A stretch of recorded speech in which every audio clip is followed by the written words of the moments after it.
The curious clockmaker's workshop. Lena loved to explore. Every day after school, she would wander down different streets in her little town, discovering hidden alleyways, peculiar shops, and secret gardens. But nothing had ever been quite as strange as the curious clockmaker's workshop. One chilly afternoon, as golden leaves danced in the wind, Lena spotted a tiny wooden door nestled between two towering buildings.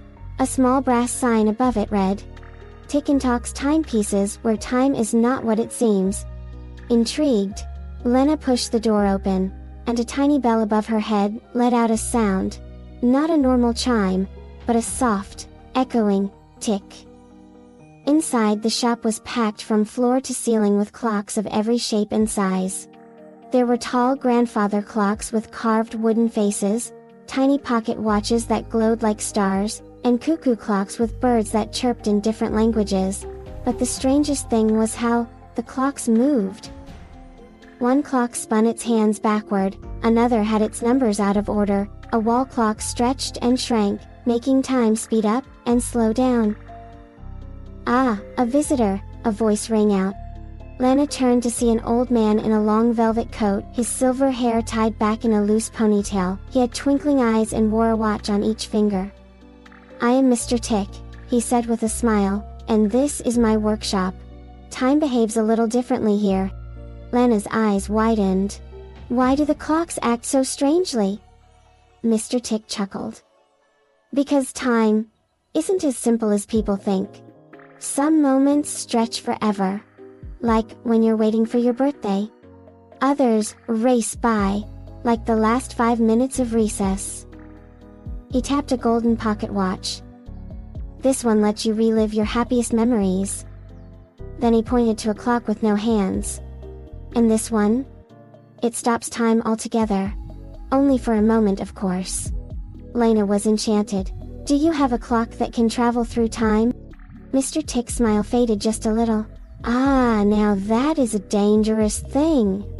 But before he could say more, a loud bong echoed through the shop.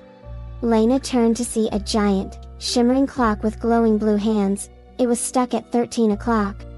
"Uh-oh," Mr. Tick muttered, "I forgot to lock it."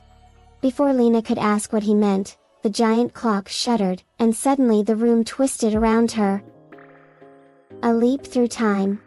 When Lena opened her eyes, she wasn't in the clock shop anymore. She was in a massive city of gears and cogs, where enormous clocks floated in the sky.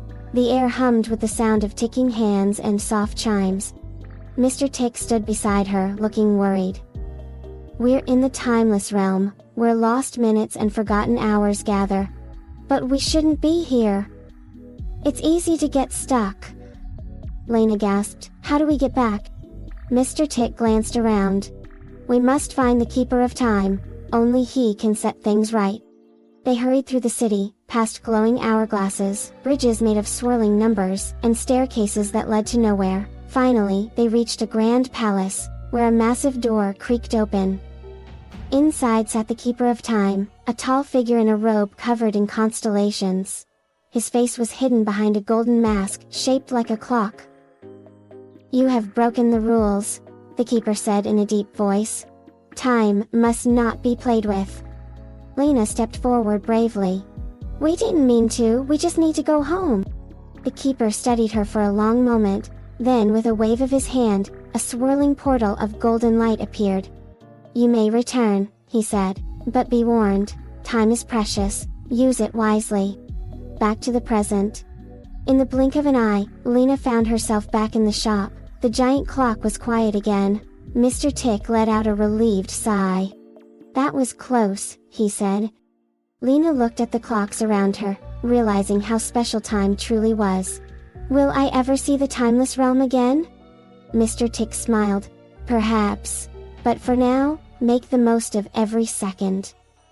Lena grinned, knowing she would never see time the same way again. And as she stepped outside, the little bell above the door whispered one last soft tick, tick, before she disappeared into the golden afternoon. The end.